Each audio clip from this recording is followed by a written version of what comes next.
It was a brutally cold January evening in Manhattan, the kind of night where the wind cuts through your coat like glass and your breath hangs in the air like smoke. I was 69 years old, still moving with the quick, purposeful steps of a woman who had learned the hard way not to waste time feeling sorry for herself. I had just finished dropping off some old tax files at a small accounting office near Times Square. Nothing glamorous, just routine paperwork for a client who trusted me to keep their books clean. My canvas tote bag was heavy, my wool coat buttoned to the chin, and I was cutting through a quieter side street near 50th and 8th Avenue to avoid the tourist crowds when I turned the corner and saw him. He was hunched over a Blue City recycling bin behind a shuttered pizza shop, sorting through crushed aluminum cans and plastic bottles with slow, deliberate movements. His coat was an old military surplus jacket, patched in several places, far too thin for the single-digit wind chill. His hands, red, cracked, and trembling, moved with the mechanical precision of someone who had done this thousands of times.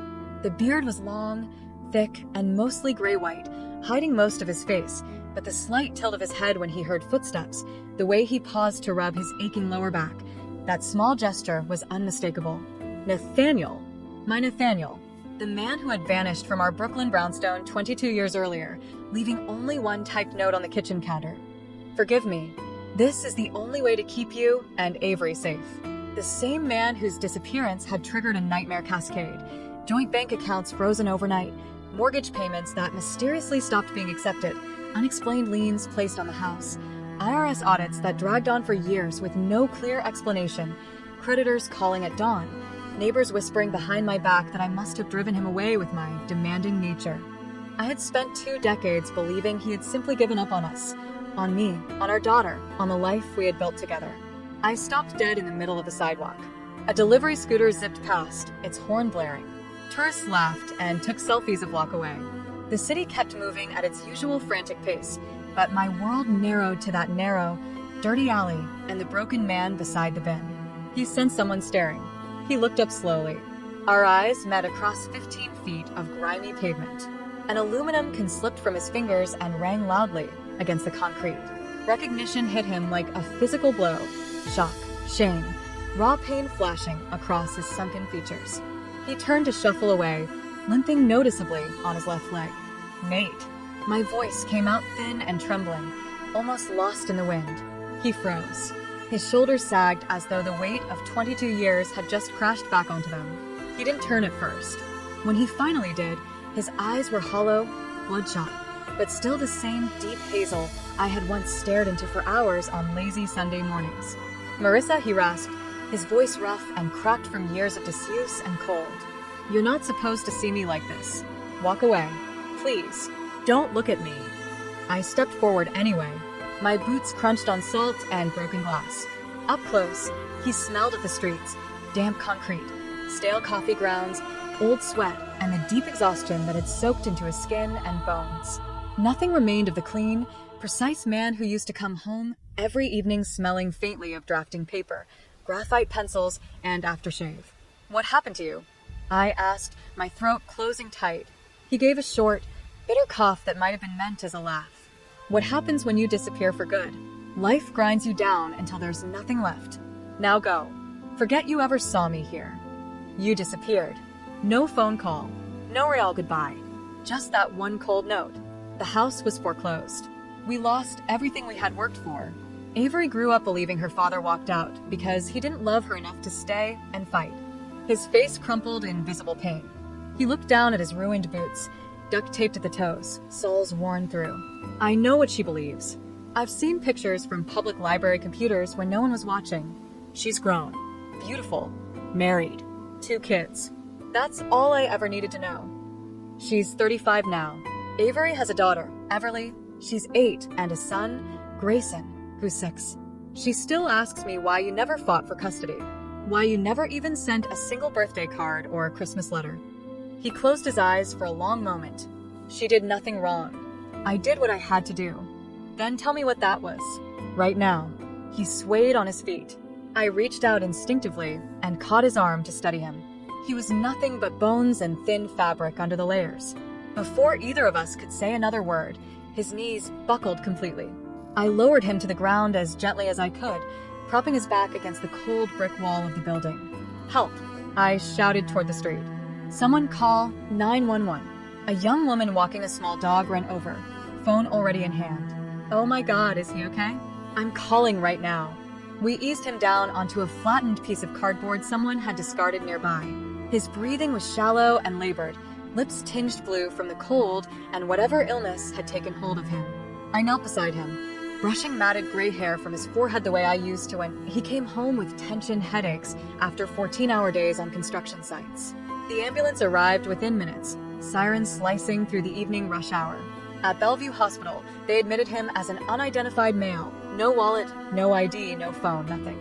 The initial diagnosis was grim: severe chronic malnutrition, bilateral pneumonia, critically low hemoglobin from long-term anemia, signs of repeated frostbite on his fingers and toes, chronic obstructive pulmonary disease from years of exposure. I refused to leave.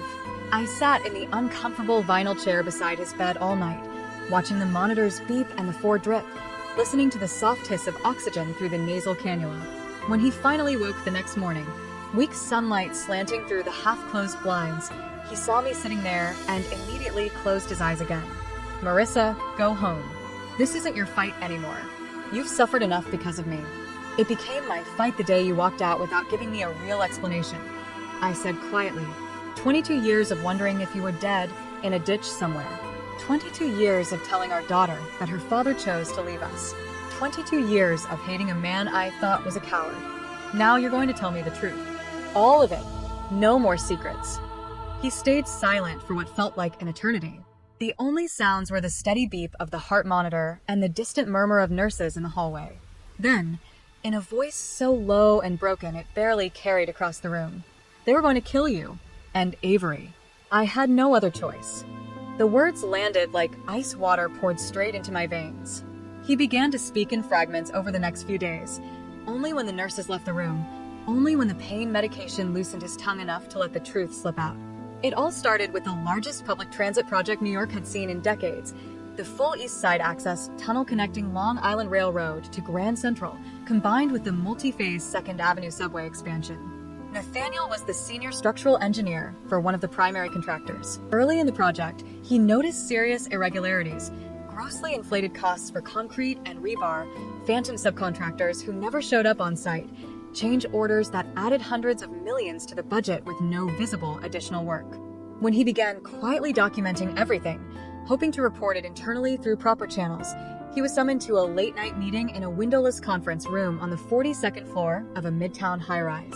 3 men were waiting: a high-ranking deputy commissioner from the MTA, the president of a major concrete supply company named Lawrence Whitaker, and a third man in a dark suit who never spoke, but whose presence alone felt like a physical threat. Everyone called him the consultant, but it was clear he was the fixer, the one who made problems disappear. They placed a thick manila envelope on the polished table. Inside were high-resolution photographs, me dropping Avery off at school in Park Slope, me jogging along the loop in Prospect Park, me sitting on our front stoop with a cup of coffee. Clear shots. Recent. Time-stamped. You make noise, the commissioner said in a calm, matter-of-fact tone. She disappears. Mugging gone wrong. Hit and run. House fire from a gas leak. Accidents happen every day in this city. They slid another folder across the table. Forged emails, doctored bank statements, wire transfers that made it look like Nathaniel had been taking kickbacks for years. If he resisted or tried to report it, he would be arrested, prosecuted, publicly disgraced, and we would lose the house anyway. If he cooperated, accepted full blame for the fraud, signed over every asset, vanished completely without a trace, they promised his wife and daughter would be left untouched. So he chose erasure. He transferred our joint savings into shadow accounts they controlled, allowed the brownstone to fall into foreclosure, disappeared so thoroughly that even the best private investigator I could afford gave up after 9 months of dead ends and false leads. For 22 years, he lived on the absolute margins.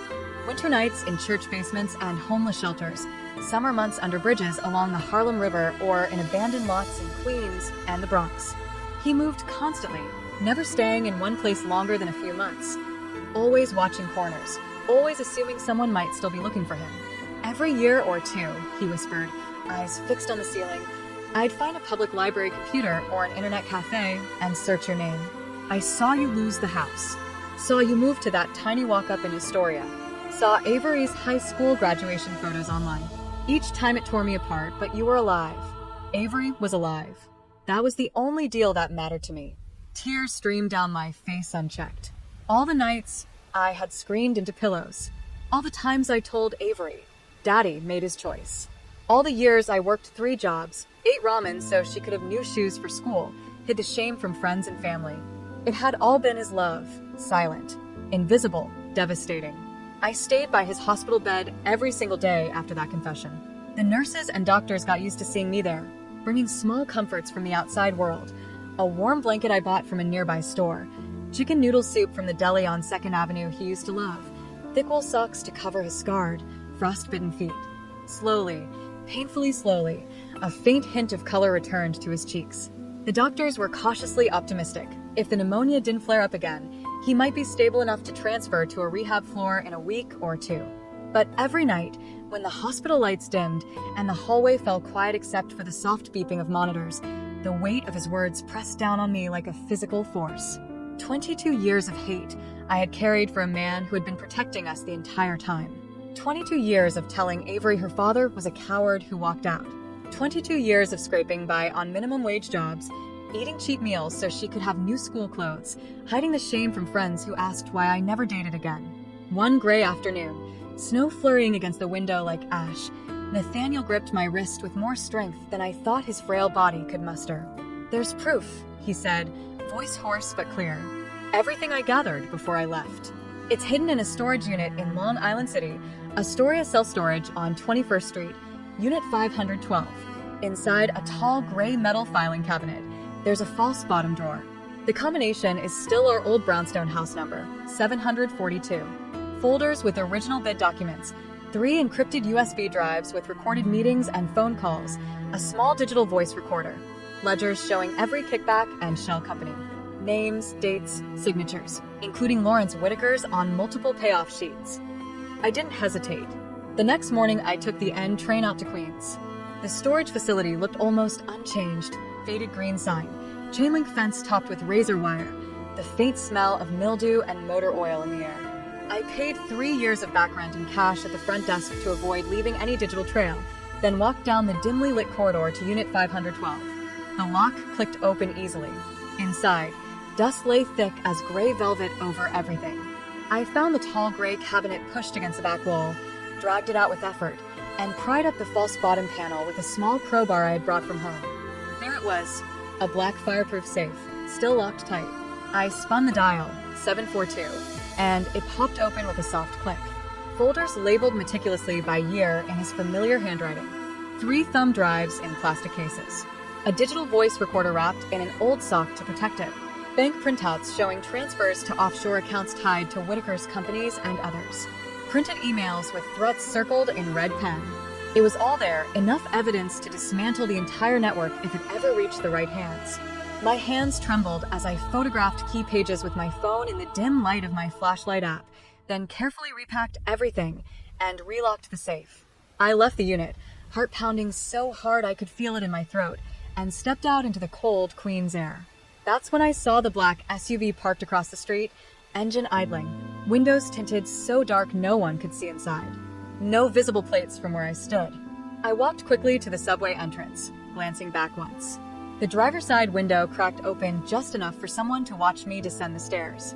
I didn't run. I walked fast, blending into the crowd on the platform, but my skin crawled the entire ride back to Manhattan. At the hospital, I showed Nathaniel the photos on my phone screen, keeping the volume low and the device angled away from the door.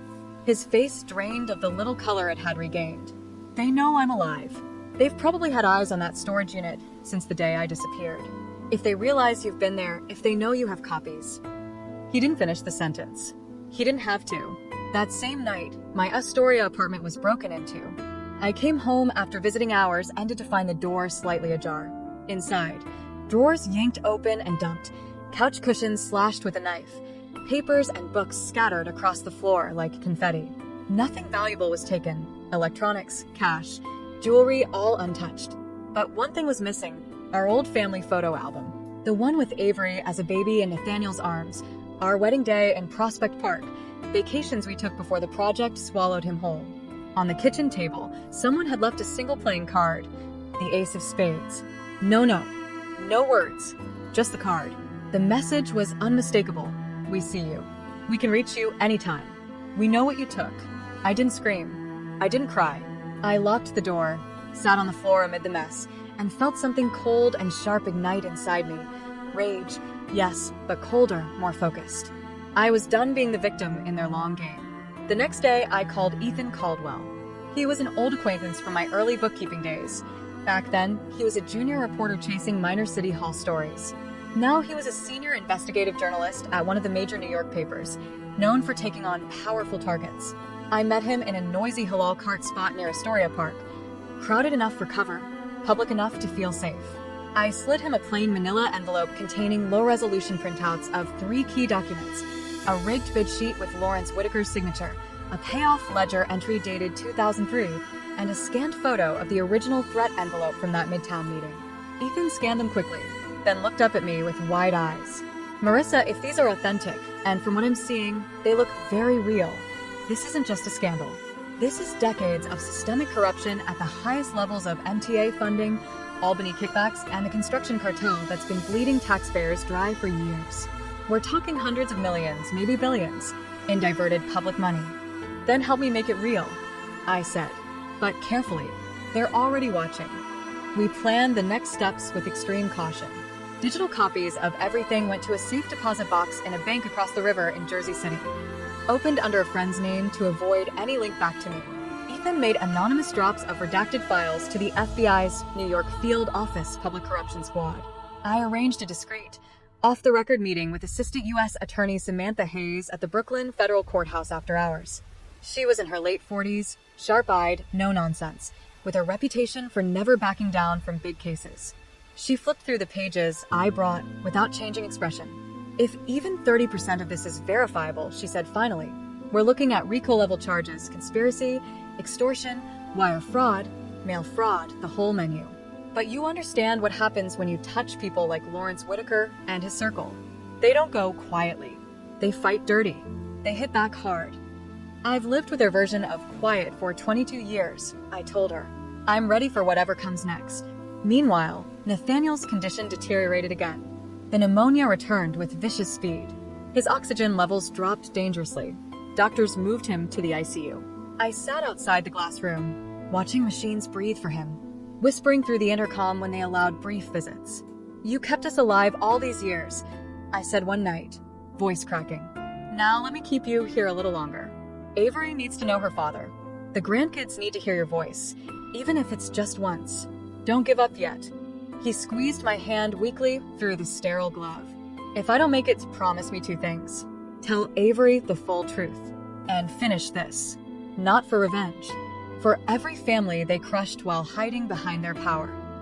I promised through tears. The first major break came 2 weeks later at dawn. FBI agents in tactical vests swarmed offices in Midtown Manhattan, Long Island City, and Albany. Helicopters hovered over the East River.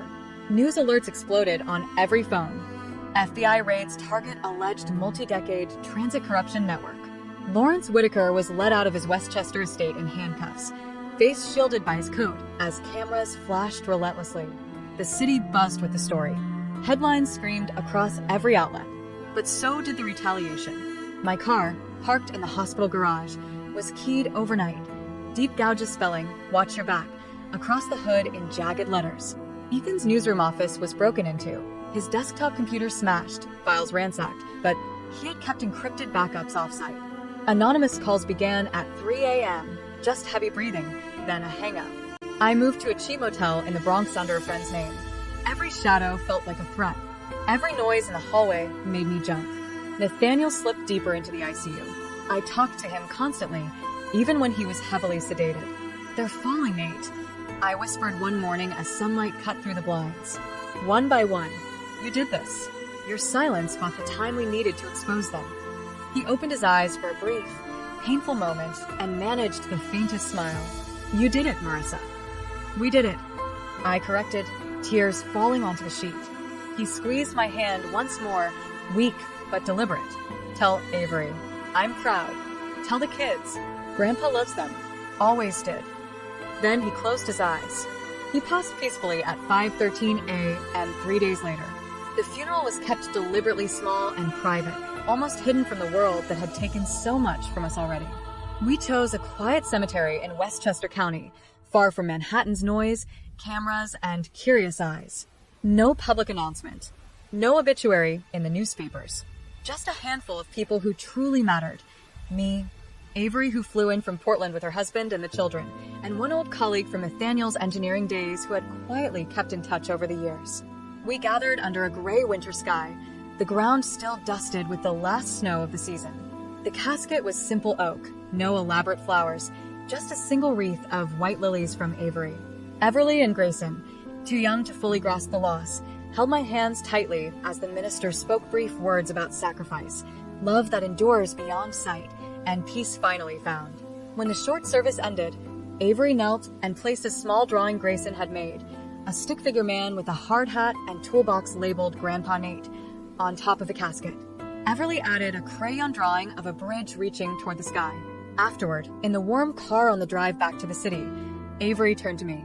Her eyes were red-rimmed, voice raw with everything she had held in for so long. "All these years I hated him," she whispered. "I told my kids stories about a father who didn't care enough to stay. I believed he was weak, selfish. And the whole time, he was dying inside to keep us breathing. How do I live with that?" I reached over and squeezed her hand. "You live by remembering the truth now. He never stopped loving you. He watched from shadows, your prom photos online, your college graduation, your wedding day.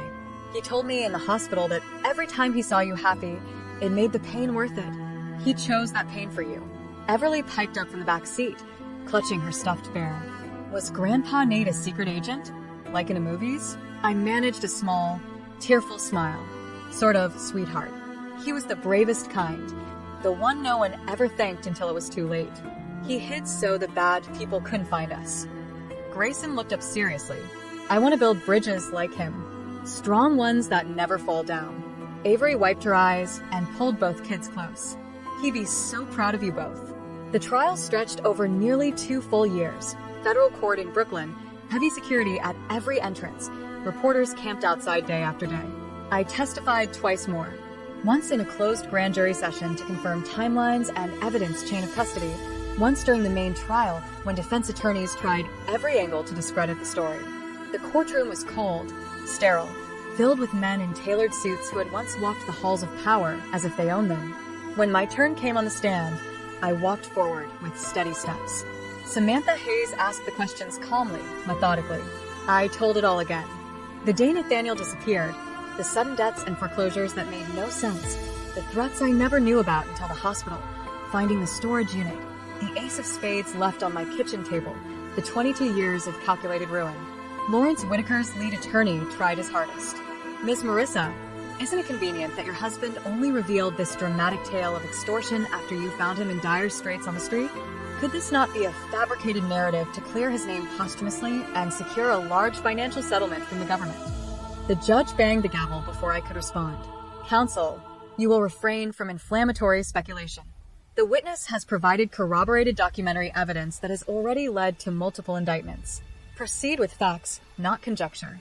I looked straight at the jury, ordinary New Yorkers, taxpayers who had funded those bloated projects, and answered without raising my voice. Convenient?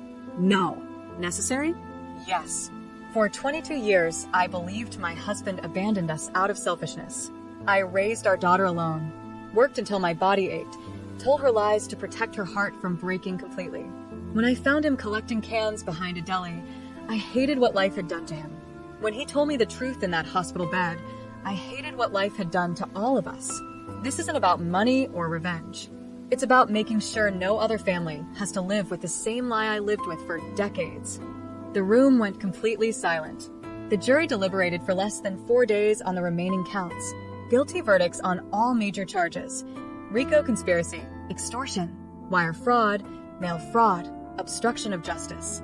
Lawrence Whitaker received an additional 18 years on top of his initial sentence, effectively a life term for a man in his late 60s. The others followed, prison sentences ranging from 10 to 25 years, asset forfeitures, public disgrace. The MTA launched sweeping internal audits. Several politicians quietly resigned or retired. Construction firms restructured or collapsed under the weight of civil suits. Civil restitution came next. The government settlement for our family wasn't extravagant by corporate standards, but it was enough to change everything. Avery and I sat at my kitchen table staring at the amount on the letter. She cried first, then I did. Not from joy exactly, from the sudden, overwhelming relief that something concrete had finally come from all the intangible suffering. We poured the majority of it into the foundation.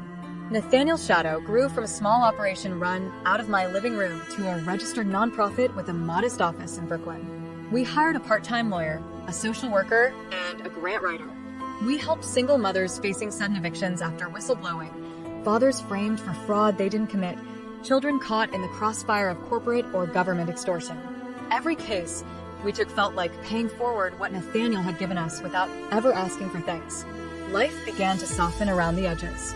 I moved into a modest co-op in Brooklyn Heights with a small balcony overlooking the East River. Nothing luxurious, just light, quiet, and a view of the Manhattan skyline at night. I planted herbs in pots on the railing. I read books again. I let the grandkids visit and run wild in the nearby park. Everly and Grayson never met their grandfather, but they knew his name.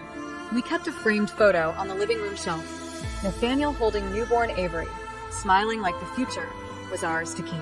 Grayson pointed to it sometimes and said, "That's Grandpa who saved Mommy and Nana." Everly drew pictures of him with angel wings and a hard hat. Avery and I talked every week about her graphic design work, about the kids' school projects, about how Grayson wanted to be an engineer like Grandpa. We laughed about the good old days before the project swallowed him. We cried about the years we lost. Ethan Caldwell still checked in. He had won awards for the series he wrote based on our evidence. He always asked the same question. "You okay?" I always answered the same. Better every day. Samantha Hayes sent a handwritten note after the final appeal was denied. "Your courage didn't just win a case. It restored faith in justice for a lot of people who thought it was gone. Thank you." I framed it beside Nathaniel's last note. Some nights I still dreamed of him, hunched by the dumpster, eyes meeting mine across the alley. In the dreams, he didn't collapse. He just smiled, small, sad, and peaceful, and said, "You found me. That's enough." I'd wake with tears on my cheeks, but they were softer now. The kind that come after mourning has done its work. The anger had faded. The guilt had faded. What remained was gratitude. Deep, quiet, unshakable. Gratitude for a man who loved so fiercely he gave up his own life to save ours. Gratitude for a daughter who forgave and understood. Gratitude for grandchildren who carried his name forward in drawings, dreams, and questions. Gratitude for a city that had taken so much but finally gave something back. Truth. I no longer looked for shadows at the door. I looked for light, and it was everywhere. The months immediately following Nathaniel's funeral passed in a strange, suspended rhythm. Grief and purpose intertwined so tightly that one could not exist without the other. The trials continued long after the main arrests. Appeals dragged on. Motions were filed and denied. Additional depositions were required when defense teams tried to poke new holes in the evidence chain. I returned to the Brooklyn Federal Courthouse 3 more times as a rebuttal witness, each appearance feeling like walking back into the same cold room where truth had finally been spoken aloud. One afternoon during the final cross-examination phase, Whitaker's lead attorney attempted his most aggressive line yet. "Ms. Marissa, given your husband's death shortly after these revelations, isn't it possible this entire narrative is a posthumous fabrication, perhaps even one you helped construct, to secure sympathy, financial restitution, and a kind of personal redemption for years of perceived abandonment?" The courtroom air went thick. Samantha Hayes objected immediately, but the judge allowed the question with a stern warning to counsel. I looked straight at the jury, ordinary people who had sat through weeks of testimony and answered without hesitation or raised voice. Redemption? No. This isn't about redeeming my husband's name for my sake. It's about restoring the truth he died protecting. For 22 years, I lived believing he chose to leave us.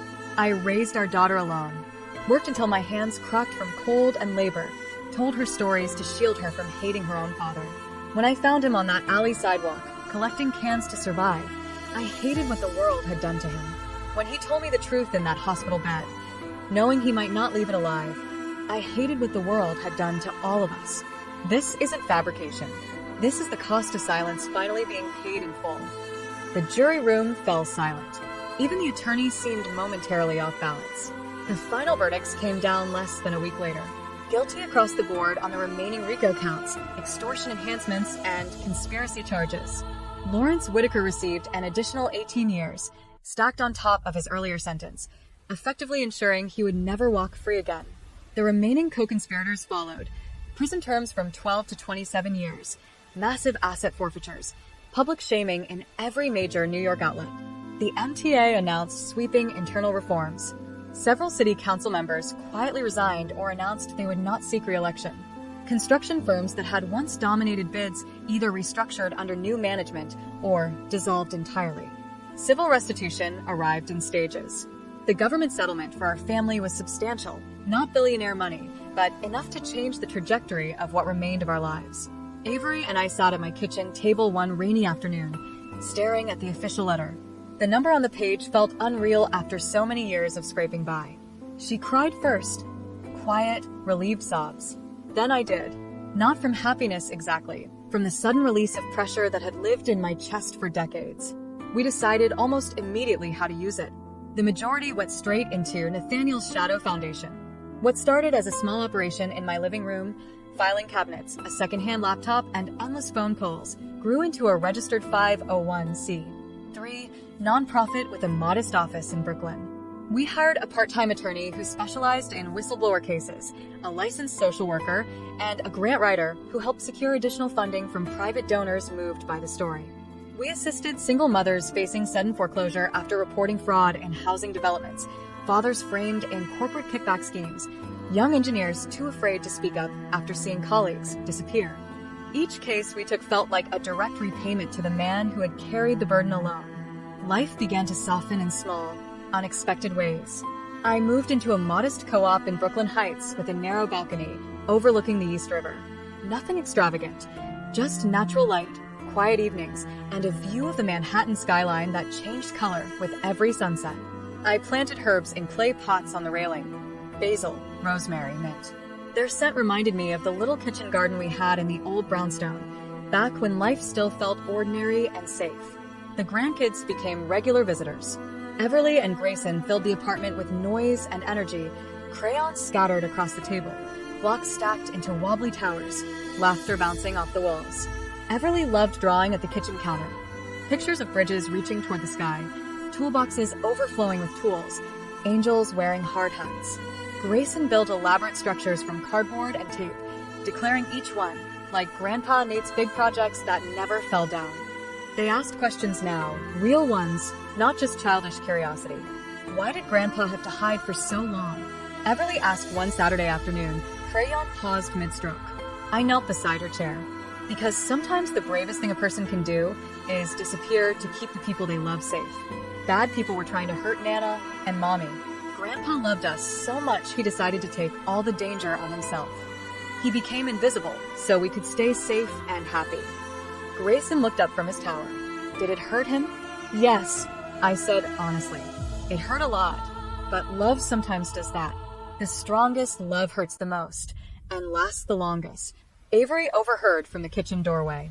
She came over, wrapped her arms around me from behind, and rested her chin on my shoulder. I wish he could see them now, she whispered. See how happy we are. See that we understand. He sees, I told her. I feel it. We started new traditions to keep him present. Every year on January 15th, the day I found him by the dumpster, we gathered at the Brooklyn Bridge. We walked to the middle span, held hands, and tossed a single white flower into the East River. Everly and Grayson said a little prayer they had made up together. Thank you, Grandpa Nate, for being our shadow hero. We love you forever.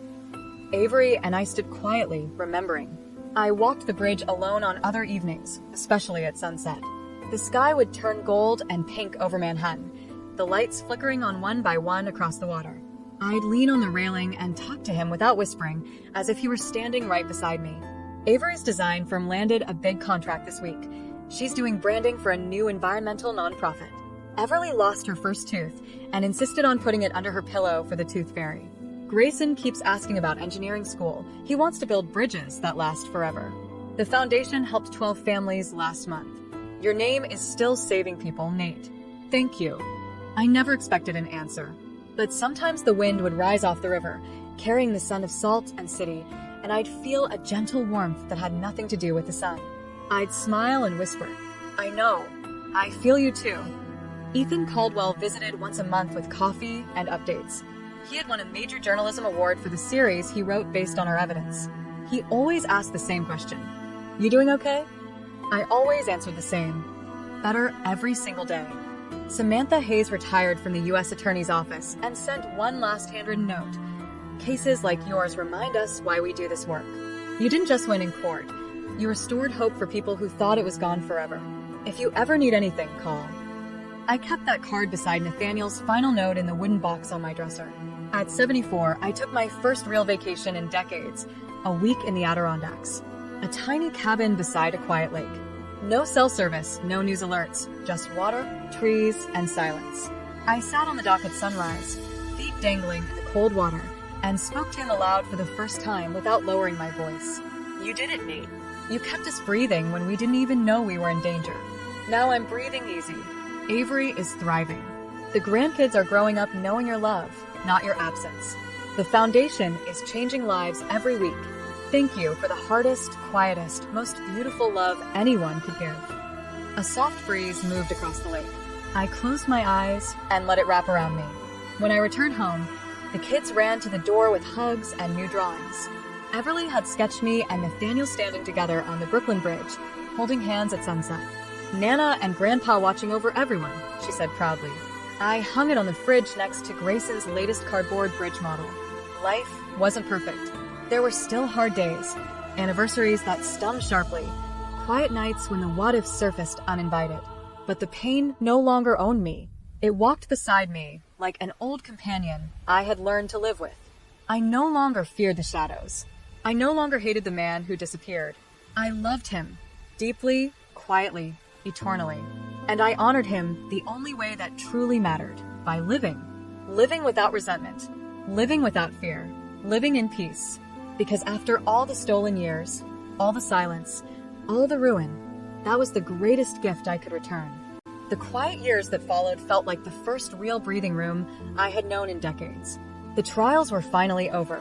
The headlines had moved on to newer scandals, and the city continued its relentless forward motion. Subways rumbling beneath the streets, lights flickering on at dusk, people hurrying past with their own invisible burdens. But inside my Brooklyn Heights co-op, time moved slower, softer, kinder. I woke each morning to sunlight streaming through the windows, made coffee the way Nathaniel used to like it, strong, black, no sugar, and carried the mug out to the balcony. The East River glittered below, carrying barges and ferries toward the harbor. The herbs in their clay pots had grown wild, basil leaves curling in the breeze, rosemary needles sharp and fragrant, mint spreading like it owned the railing. Their scent reminded me of the tiny kitchen garden we once had in the old brownstone, back when life still felt predictable. The foundation, Nathaniel's shadow, had become more than a project. It was a living tribute. We now had a second office in Queens, a full-time case manager, and partnerships with local legal aid groups. Calls came in daily. A whistleblower from a construction firm who had been threatened after reporting safety violations, a single father framed in a bid-rigging scheme to silence him, a mother whose husband had disappeared under similar pressure years ago. We helped with emergency funds, legal representation, temporary housing, counseling, anything to keep families from falling through the same cracks we had. Every file we closed felt like a small repayment. I kept a private notebook, not for donors or taxes, but for myself. Names of people helped, dates they called to say we're okay now, short notes about children who could stay in school because of our intervention. On difficult days, I flipped through it and whispered to the empty room, "Look what your silence built, Nate.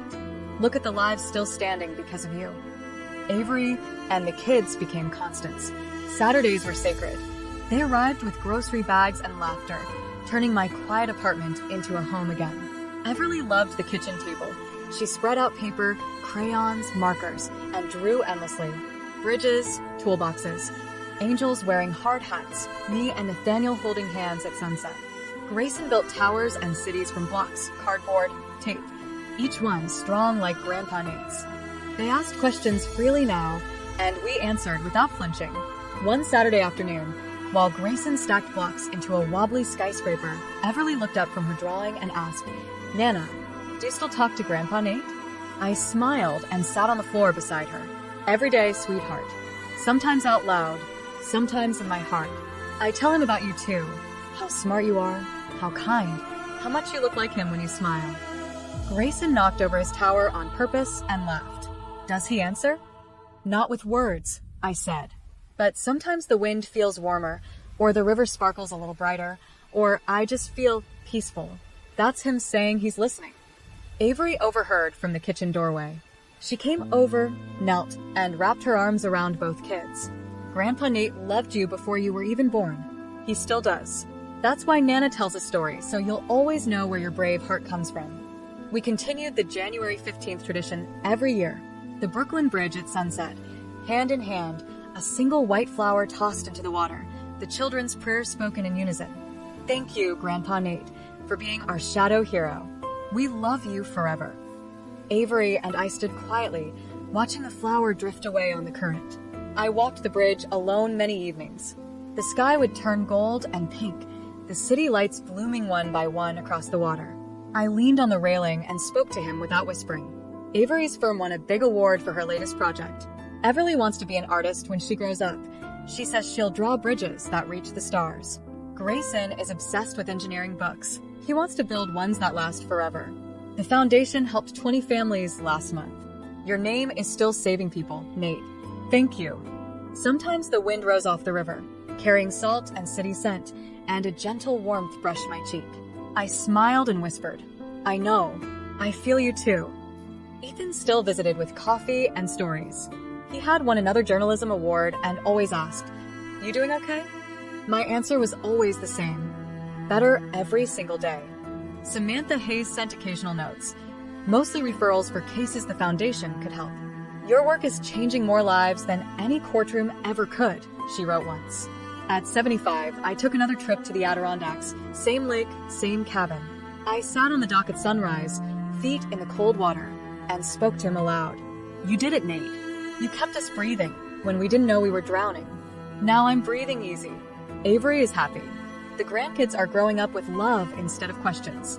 The foundation is growing because of you. Thank you for the quietest, bravest love I've ever known. A soft breeze moved across the lake. I closed my eyes and let it hold me. When I came home, the kids ran to the door with hugs and new drawings. Everly had sketched me and Nathaniel on the bridge, holding hands at sunset. Nana and Grandpa watching over everyone, she said proudly. I hung it on the fridge. The pain still came sometimes, anniversaries, quiet nights, sudden memories. But it no longer crushed me. It sat beside me like an old friend. I no longer feared the past. I no longer hated the man who left. I loved him, deeply, quietly, forever. And I honored him by living without chains, living without fear, living in peace. The quiet that settled over the following years felt like the soft landing after a very long fall. The trials were closed, the headlines long gone, the city's endless rhythm unchanged, subways rumbling, ferries crossing the river, lights blooming across the skyline at dusk. But inside my Brooklyn Heights co-op, time had finally learned to be gentle. I turned 75, then 76, and the mirror showed a face I no longer fought against.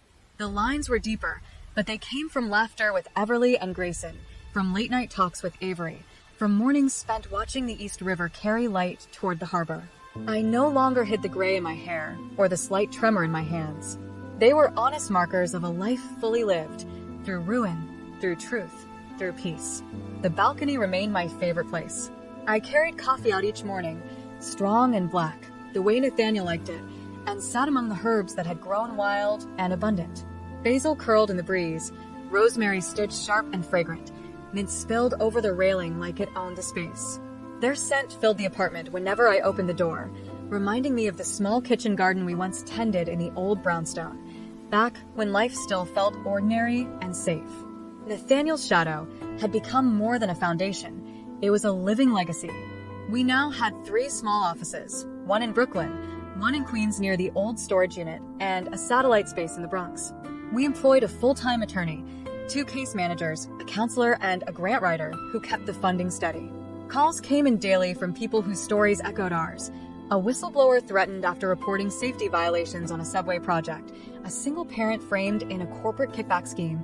A family whose breadwinner had disappeared under pressure years earlier. We provided legal aid, emergency housing, therapy, and most importantly, someone who believed them without question. Each file closed felt like a quiet repayment. I kept my private notebook, not for donors or reports, but for myself. Names of families helped. Dates they called to say we're standing again. Short notes about children who could stay in their schools because of our work. On harder days, I flipped through it and whispered to the empty room, "Look what your silence built, Nate. Look at the lives still standing because you carried the weight alone." Avery and the children remained the heartbeat of my days. Saturdays were sacred. They arrived with grocery bags, laughter, and chaos that filled every corner. Everly, now 11, loved the kitchen table. She spread out sketchbooks, markers, colored pencils, and drew endlessly.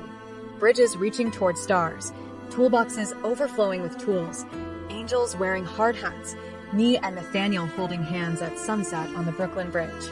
Grayson, 9, built entire cities from blocks, cardboard, tape, and imagination. Each structure was strong like Grandpa Nate's, ones that never fall down. They asked questions freely now, and we answered without hesitation. "Do you still talk to Grandpa Nate?" Everly asked one Saturday. Crayon paused mid-stroke on a new drawing of the river at dusk. Every single day, I told her, sometimes out loud on the balcony, sometimes in my heart when I'm walking the bridge. I tell him about you, how smart you are, how kind, how much your smile looks like his when you're happy. Grayson knocked over his tower on purpose and laughed. Does he answer? Not with words, I said, but sometimes the wind feels warmer, or the river sparkles a little brighter, or I just feel peaceful. That's him saying he's listening. Avery overheard from the kitchen doorway. She came over, knelt, and wrapped her arms around both children. "Grandpa Nate loved you before you were born. He still does. That's why Nana tells a story, so you'll always know where your brave heart comes from." We kept the January 15th tradition every year without fail. The Brooklyn Bridge at sunset, hand in hand, a single white flower tossed into the East River, the children's prayers spoken in unison. Thank you, Grandpa Nate, for being our shadow hero. We love you forever. Avery and I stood quietly, watching the flower drift away on the current, carried toward the harbor and beyond. I walked the bridge alone many evenings. The sky turned gold and pink, the city lights blooming one by one across the water. I leaned on the railing and spoke to him without lowering my voice. Avery's firm won a big award for her latest branding project. Everly wants to be an artist. She says she'll draw bridges that reach the stars. Grayson is obsessed with engineering books. He wants to build ones that last forever. The foundation helped 25 families last month. Your name is still saving people, Nate. Thank you. Sometimes the wind rose off the river, carrying salt and city scent, and a gentle warmth brushed my cheek. I smiled and whispered, "I know. I feel you too." Ethan still visited with coffee and stories. He had won another journalism award and always asked, "You doing okay?" My answer was always the same. Better every single day.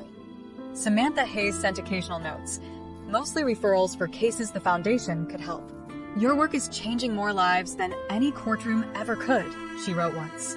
At 76, I took another trip to the Adirondacks. Same lake, same cabin. I sat on the dock at sunrise, feet in the cold water, and spoke to him aloud. "You did it, Nate. You kept us breathing when we didn't know we were drowning. Now I'm breathing easy. Avery is happy. The grandkids are growing up with love instead of questions. The foundation is growing because of you. Thank you for the quietest, bravest love I've ever known." A soft breeze moved across the lake. I closed my eyes and let it hold me. When I returned, the kids ran to the door with hugs and new drawings. Everly had sketched me and Nathaniel on the bridge, holding hands at sunset. "Nana and Grandpa watching over everyone," she said proudly. I hung it on the fridge. The pain still came sometimes, anniversaries, quiet nights, sudden memories. But it no longer crushed me. It sat beside me like an old friend. I no longer feared the past. I no longer hated the man who left. I loved him, deeply, quietly, forever. And I honored him by living. Living without chains. Living without fear. Living in peace. One evening I sat by the window as the city lights bloomed across the river. The water reflected them like scattered diamonds. I raised my tea in a silent toast. To you, Nate. To us. To the truth that finally set us free. And in the stillness, I smiled. I was still here, Alive. Free. At peace. Thank you for listening to our story.